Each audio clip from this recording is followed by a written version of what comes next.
Oke guys, welcome back to Daily Charting with Toshi, di mana kita akan daily chart your favorite cryptocurrencies. Dalam 24 jam terakhir terjadi peningkatan tipis sebesar 0,38%. Dengan total market cap mencapai di angka 2,19 triliun US dollars. Nah, sebelum kita lanjut, seperti biasa gue ingatkan lagi, cara termudah untuk mendukung TCI adalah dengan like dan juga mengklik hub button in every videos. Sip, kita masuk ke chartnya dan seperti yang kita bisa lihat di sini ya, kemarin cukup volatile ya. Titik terendah mencapai di 61.300 dan dia sempat balik lagi ke angka 64.697. Ya. Dan tentunya ini semua terjadi setelah dia retest ke MA200.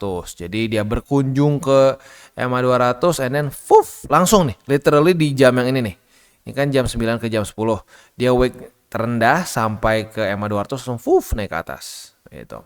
Nah, tetapi seperti yang kita bisa lihat di sini, para bear sepertinya masih belum mau nyerah ya. Dan hari ini sudah terjadi retest lagi nih ke 62.771. Nah, artinya apa?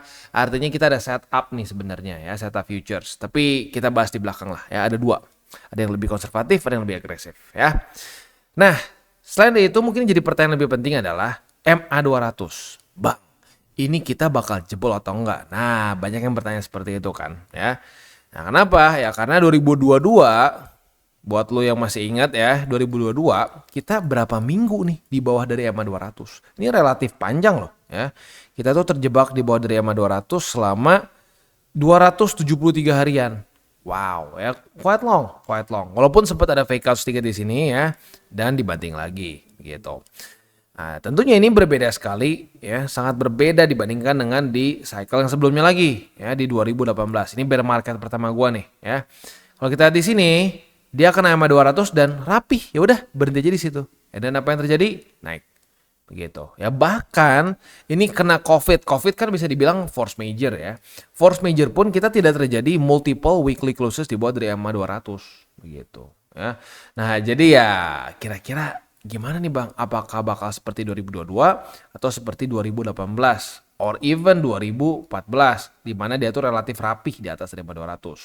Nah, kalau menurut gua itu sebenarnya kita bisa dapat kisi-kisi dari apa?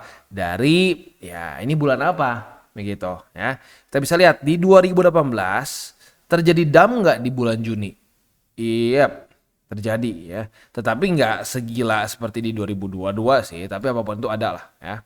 Di Juni ada penurunan ya. Penurunan yang lumayan lah. Ya, tapi sebenarnya kalau kita ngomongin persentase ya gede sih. Ini kan dari Juni nih ya.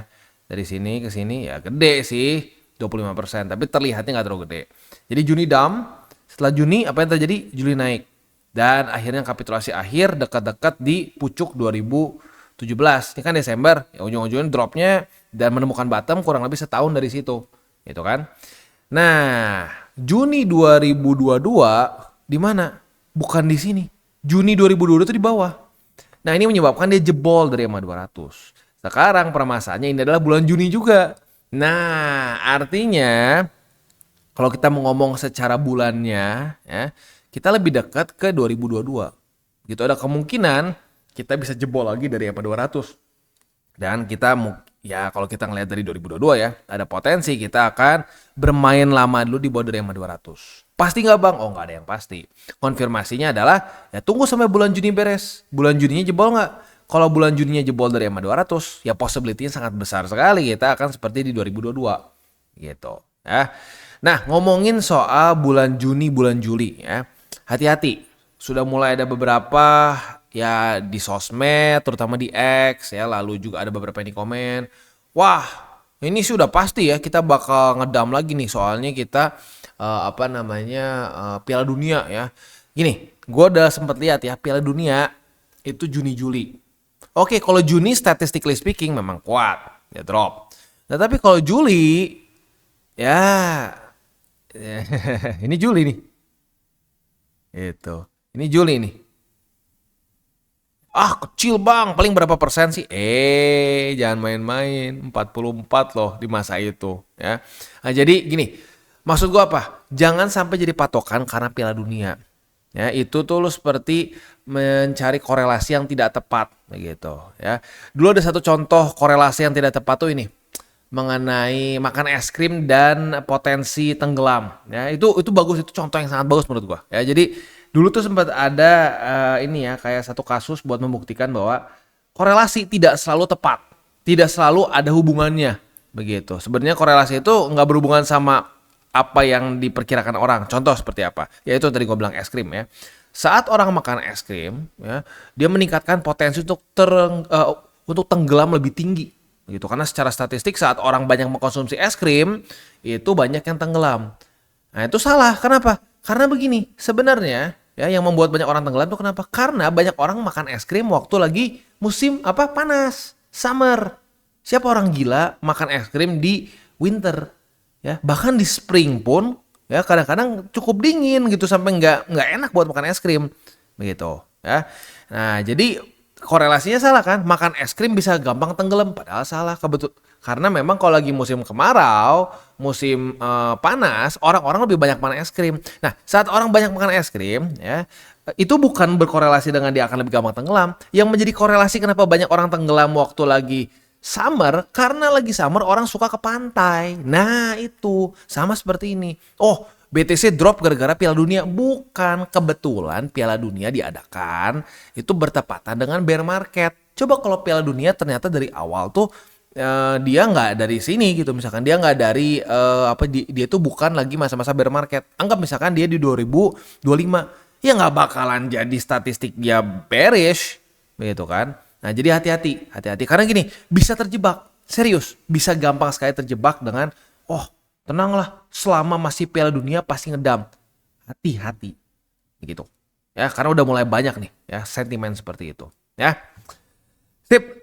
Selanjutnya kita balik lagi ke chart utama kita. So, for now untuk yang hari ini fokus kita ini dulu deh. Ya, fokus kita adalah di 62.771 jebol atau enggak, ya. Dan 62.771 benar ya, itu jebol atau enggak. Dan ya EMA 200 seperti apa ya.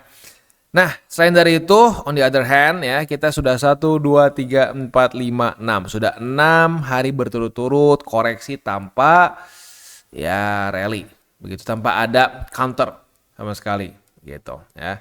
Nah seperti yang lo bisa lihat ya, saat terjadi koreksi terus at some point akan ada ya counternya begitu kan. Kapan kita nggak bisa tahu, jangan kita tebak juga gitu. Dan kalau menurut gua kemungkinan besar ujung-ujungnya akan tetap urusannya sama EMA 200 begitu ya.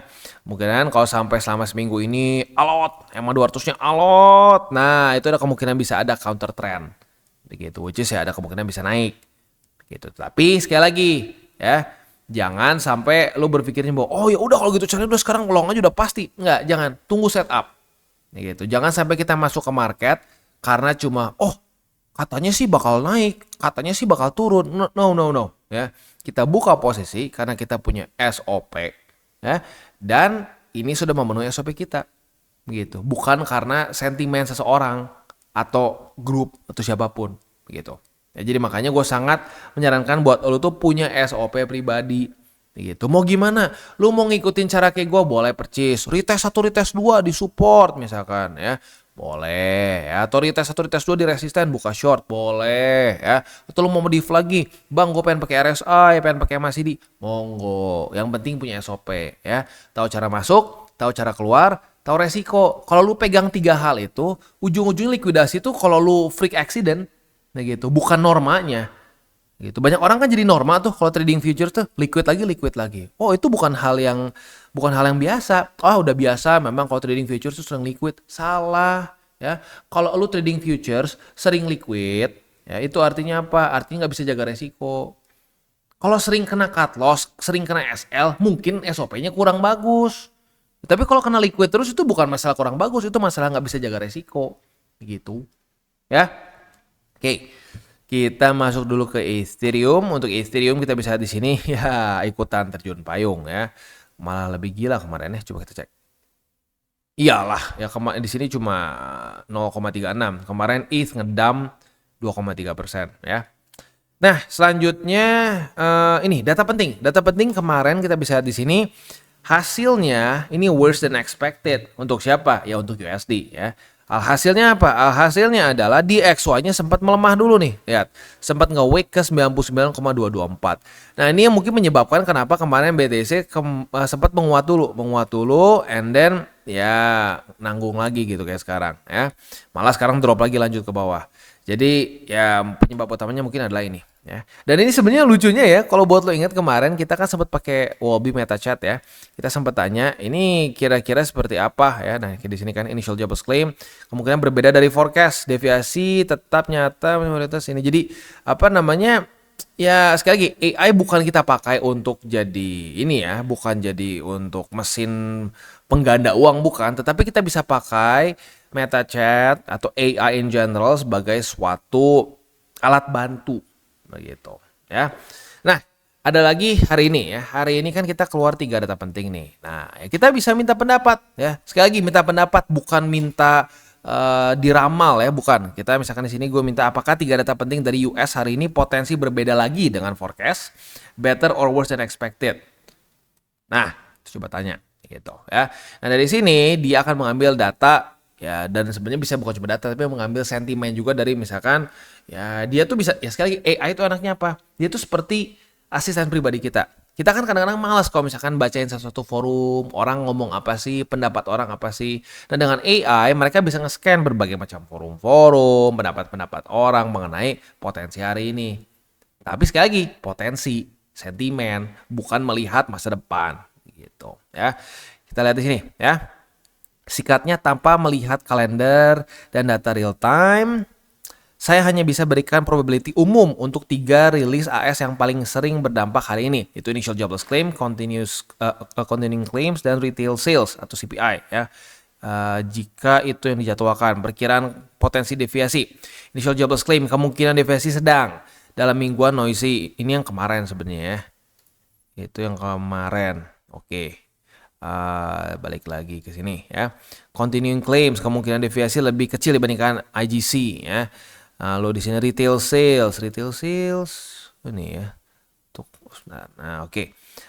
Kemungkinan deviasi relatif tinggi untuk retail sales karena komponen mingguan dan seterusnya begitu ya. Nah, jadi sekali lagi lu bisa pakai untuk jadi satu tambahan data lagi begitu ya.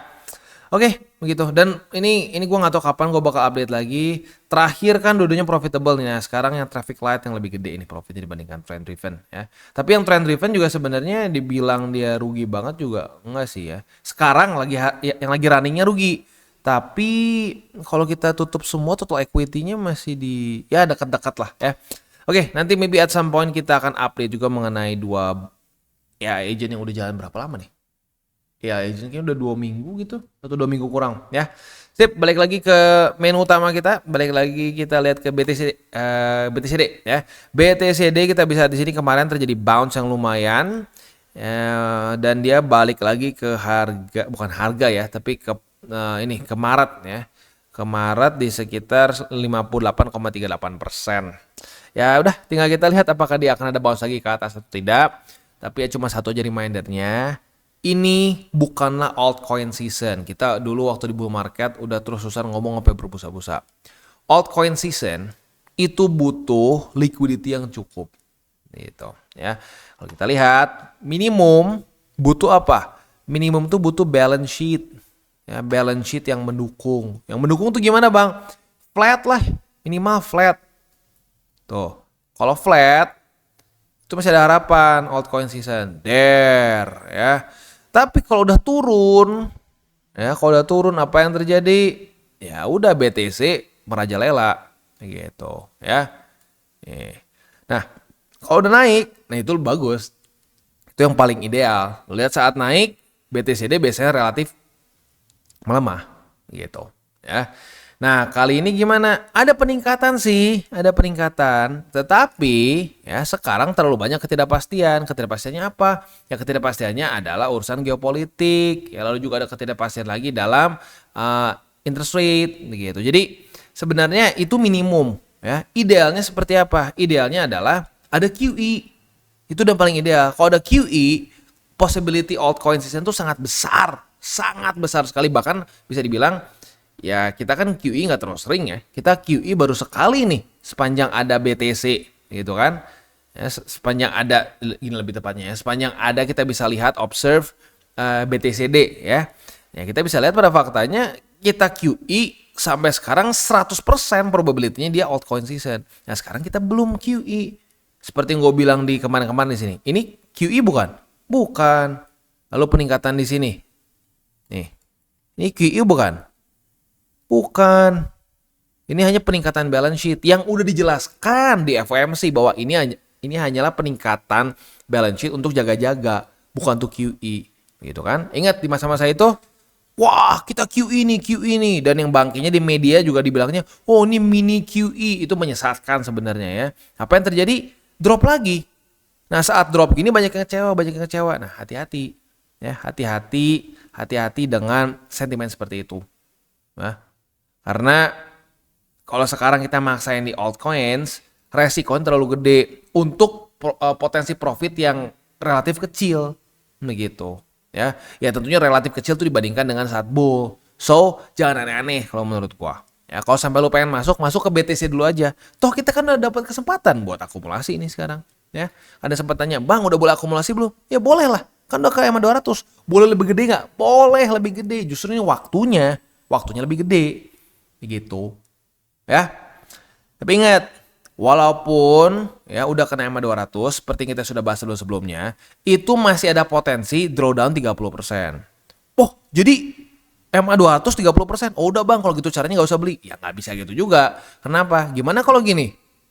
Cuma kena EMA 200 terus bounce lagi. Nah, jadi apa yang harus kita lakukan sekarang? Yang harusnya kita lakukan sekarang adalah mulai DCA dengan lebih ganas. Udah, gitu aja. Jangan all in, DCA aja. Ya. Dalam-dalamnya mentok-mentoknya secara data bisa sampai mana bang? 30% dari EMA 200. Nah, kalau dari EMA 200 sekarang artinya itu kurang lebih ya. Itu kurang lebih kalau 30%. Mentok-mentoknya itu bisa di sekitar 43.000. Mau lebih aman naikin dikit 44 deh. Biar nggak usah terlalu ini, jangan terlalu hawak, jangan terlalu greedy ya. Naikin 44.000 boleh gitu. Jadi sebenarnya very simple kalau ngikutin teori cycle. Tapi waktu ngejalaninnya mau nggak dan disiplin nggak buat ngelakuinnya, gitu ya. Sip. Tinggal masuk ke buy limit. Sebelum kita masuk ke buy limit, seperti biasa gue akan disclaimer dulu bahwa semua konten dari TCI bukan financial advice. Ini semua bentuknya adalah edukasi. Lalu bagaimana cara mendukung TCI? Ada baik caranya. Lo bisa like our video, bisa share our video, itu juga bisa menggunakan link referral kita di bawah. Dan sekarang kita masuk ke BTC. Untuk BTC posisi long kita sebenarnya ada dua setup. Kita bahas dulu setup yang pertama yang sudah kebuka ya. Retest 1, retest 2 di angka 62.771. Artinya kita sudah dapat posisi long di sini nih ya. Nah, target TP posisi long yang terbuka di 67.771 ini, target TP-nya cuma satu, di angka 64.000 lebih 64 USD. Kalau sampai kena target TP di sini, nah kita bisa juga buka short karena kemarin sudah terjadi retest pertama juga di angka 64.000 lebih 64 USD gitu ya. Jadi kalau ngomong idealnya seperti ini. Naik ke atas, kena TP, kebuka lagi short dan kena lagi. That's the best case scenario gitu. Nah, selain dari itu ada satu lagi sebenarnya cara ya. Satu lagi caranya adalah lu bisa limit posisi longnya di MA 200 weekly, which is itu di angka 61.000 lebih 824 begitu. Jadi kalau sampai ada terjadi retest kedua lagi pada hari ini, kebukanya di EMA 200. Nah, karena di sini target TP lu jadi ada beberapa. Bisa di angka 62.771 atau bisa juga di angka 64.000 lebih 64 USD gitu. Ya. Tapi optional, lo mau pilih yang mana? Karena dua-duanya ya oke, dua-duanya bisa dipakai gitu, ya. Sip, itu untuk futuresnya. Untuk spotnya ya otomatis di daerah situ 62.771 dan di MA 200 weekly. Bang, DCA-nya boleh lebih gede nggak? Boleh, ya. Signifikan lebih gede boleh, ya.